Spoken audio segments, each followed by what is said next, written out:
Evangelho de Jesus Cristo, conforme o relato de Marcos, capítulo 10, versos 35 ao 45. Marcos 10, 35 ao 45. Então se aproximaram dele Tiago e João, filhos de Zebedeu, dizendo-lhe: Mestre, queremos que nos concedas o que te vamos pedir. Ele lhes perguntou: Que quereis que eu vos faça? Responderam-lhe: Permite-nos que na tua glória nos assentemos, um à tua direita e outro à tua esquerda. Mas Jesus lhes disse: Não sabeis o que pedis. Podeis vós beber o cálice que eu bebo ou receber o batismo com que sou batizado?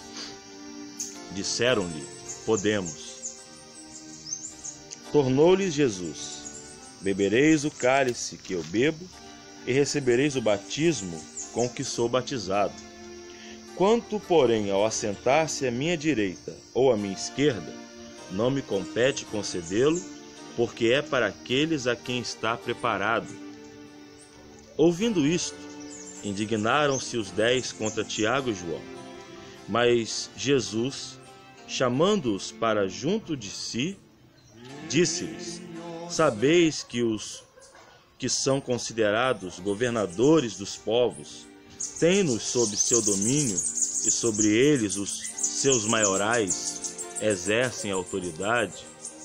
Mas entre vós não é assim, pelo contrário. Quem quiser tornar-se grande entre vós, será esse o que vos sirva. E quem quiser ser o primeiro entre vós, será servo de todos. Pois o próprio Filho do Homem não veio para ser servido, mas para servir e dar a sua vida em resgate por muitos. O Evangelho de Marcos, segundo os melhores biblistas e especialistas, foi o primeiro evangelho a ser escrito. É um evangelho onde nós encontramos os relatos de forma mais sintética acerca da vida de nosso Senhor Jesus Cristo. Nesse texto, propriamente dito, existe o texto paralelo de Mateus, capítulo 20, versículo 20 ao 28, em que nós encontramos uma pequena discrepância. Mateus afirma que foi a mãe de Tiago e de João que fez ao Senhor Jesus tal pedido. No entanto, Marcos deixa no seu texto o relato de que foram os próprios discípulos que fizeram tal pedido. É muito importante nós entendermos a intenção de quem escreveu.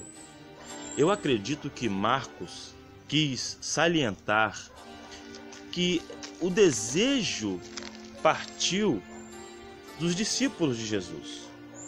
Porque, de fato, quando analisamos toda a história e trajetória desses discípulos, narrado nos evangelhos, vemos que todos os discípulos não possuíam um entendimento claro acerca de Jesus e da sua missão. Eram extremamente confusos com aquele aprendizado que eles haviam recebido dos rabinos e dos mestres judeus acerca do reino messiânico, tendo a diferença clara da espiritualidade do reino que Jesus havia proposto. Por isso o entendimento deles era que o reino seria algo físico e que traria consigo as glórias e as honras que esse mundo pode proporcionar. E os discípulos pensavam assim de maneira majoritária. Quando não vinha de uma revelação, de algo de maneira imperativa por parte de Deus, eles tinham um entendimento distorcido. O mesmo Pedro que confessa: Tu és o Cristo, o Filho de Deus vivo, é repreendido por Jesus ao ficar tentando lhe aconselhar a não ir para a cruz. Então perceba que Jesus mesmo afirmou no texto, onde Pedro confessa que Jesus Cristo era o Filho do Deus vivo, que não foi carne nem sangue que havia revelado isso para ele, dando a entender claramente que os discípulos ainda estavam naquele processo de aprendizagem e de amadurecimento. Por isso que vamos encontrar nos evangelhos diversas ocasiões em que os discípulos de Jesus, então discípulos e posteriormente seriam seus apóstolos, ainda estavam aprendendo e erraram com muita frequência em afirmações, em ideias e assim por diante.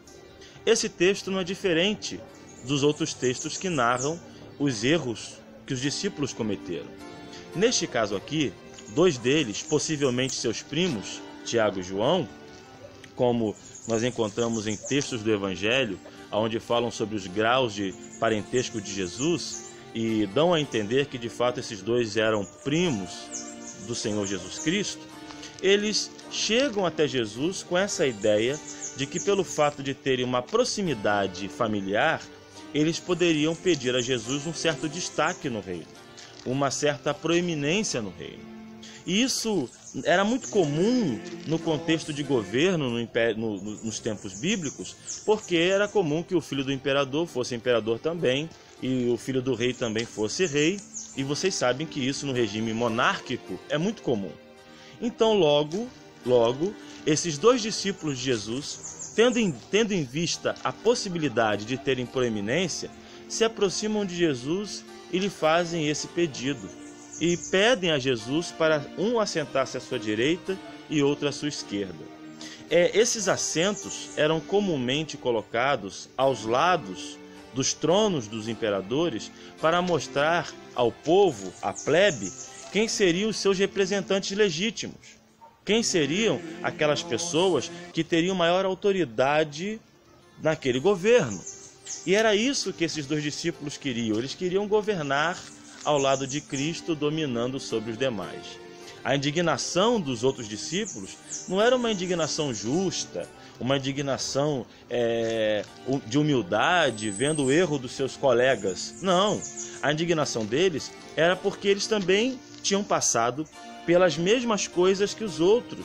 Eles também tinham as mesmas experiências, eles também tinham a mesma convivência com Jesus, tendo em vista o sacrifício que lhes era imposto por serem discípulos, o negar-se a si mesmo, o deixar a família e viver para o reino de Deus. Isso tudo todos tinham passado, todos tinham se comprometido de igual forma.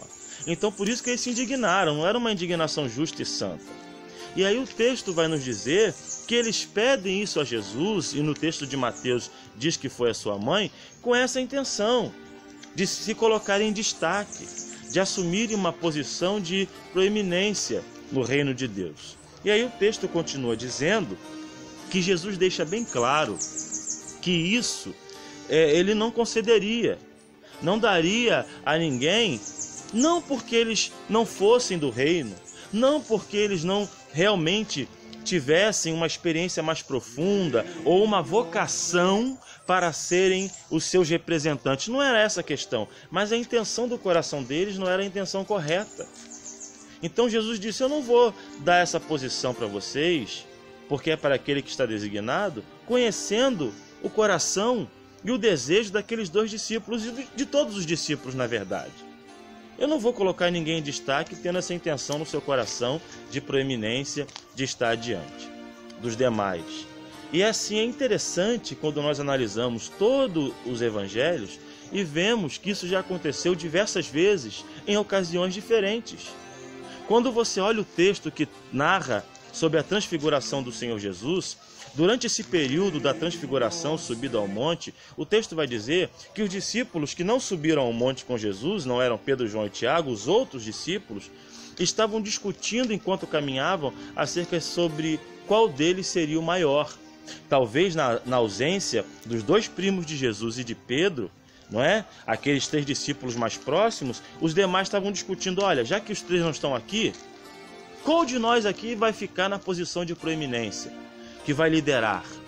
Era a sede por liderança sobre os demais.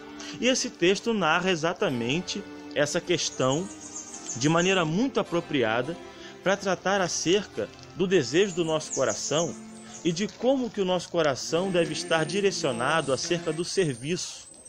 Porque não existe nada mais perigoso na vida cristã do que o desejo por proeminência. Enquanto o cristianismo bíblico ensina claramente a humildade, o abnegar-se, o negar a si mesmo, o deixar os nossos desejos e anseios em segundo plano, o coração do homem continua buscando os seus próprios interesses. Como o coração de Adão e Eva no jardim, deixando de obedecer à lei de Deus, preferiram comer da árvore que o Senhor havia os proibido de comer. Deixando bem claro que o homem, em seu estado de pecado, ele sempre buscará os seus próprios interesses. Ele sempre irá na direção de seus sonhos e projetos. É triste e trágico chegarmos à conclusão de que até na pregação evangélica moderna, muitos pregadores tornaram-se coaches motivacionais.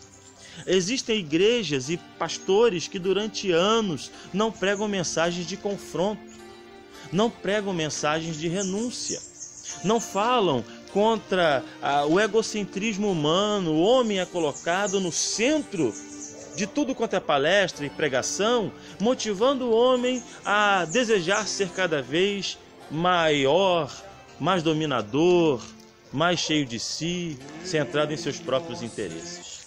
E aqui no Evangelho nós encontramos o Senhor Jesus repreendendo 2 dos seus discípulos e mostrando para eles que o caminho correto é o caminho da humildade, é o caminho do serviço, é o caminho da entrega. Anteriormente, nesse mesmo texto de Marcos, o Senhor Jesus, falando acerca da sua morte, e Jesus sempre fez associação da sua morte sacrificial ao serviço, olha o que ele diz no versículo 34 e 35 do capítulo 8 do Evangelho de Marcos. Então, convocando a multidão e juntamente os seus discípulos, disse-lhes: se alguém quer vir após mim, a si mesmo se negue, tome a sua cruz e siga-me. Quem quiser, pois, salvar a sua vida, perdê-la-á. E quem perder a vida por causa de mim e do Evangelho, salvá-la-á.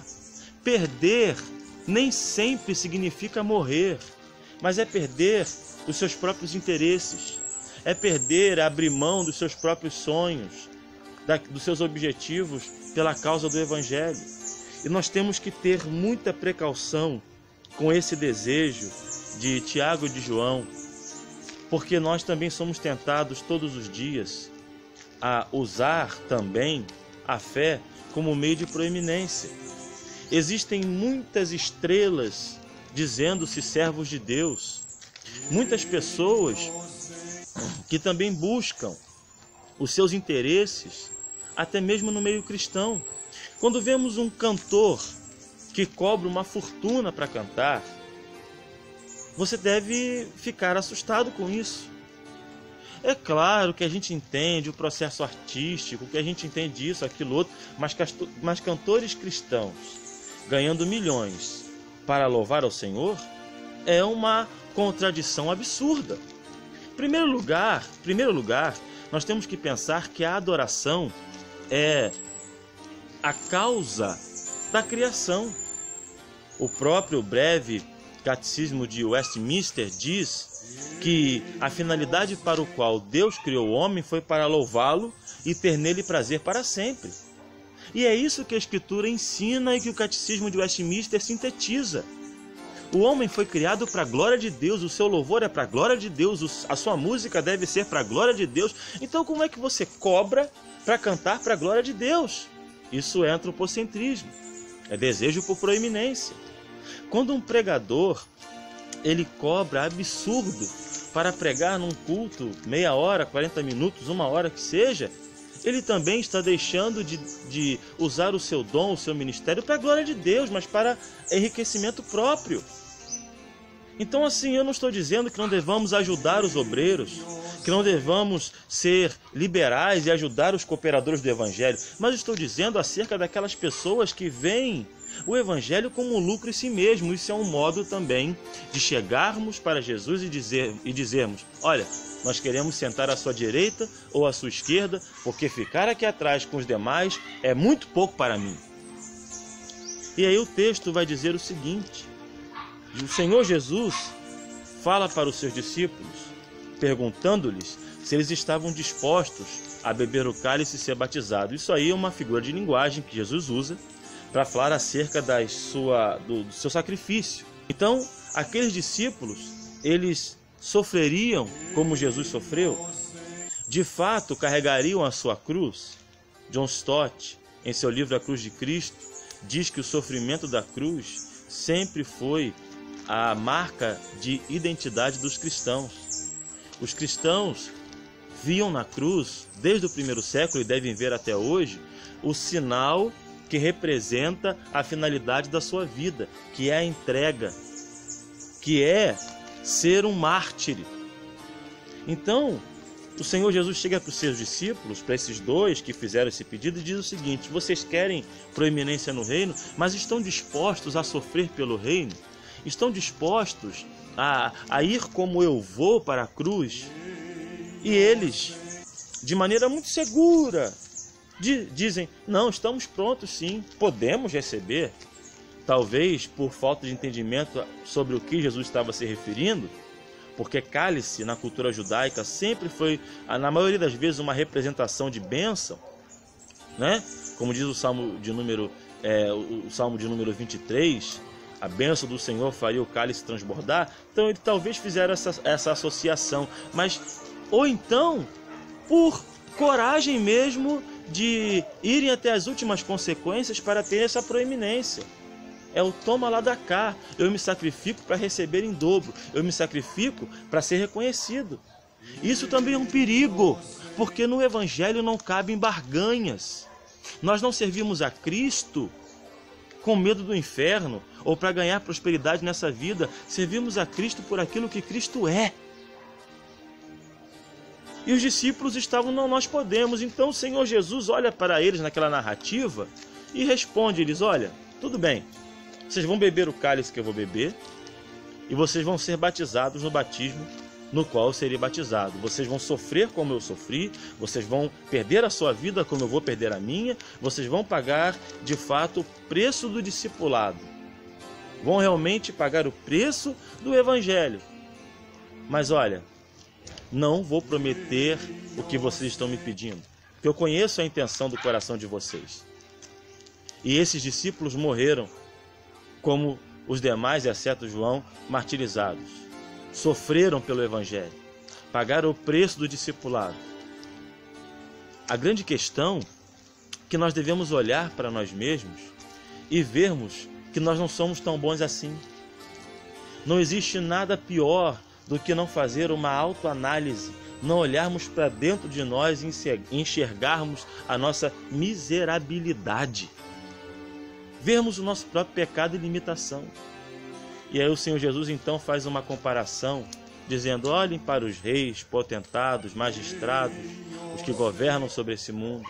Eles exercem domínio sobre aqueles que lhes servem. A palavra domínio aqui, no texto grego, é se assenhoram, dominam de maneira total, governam.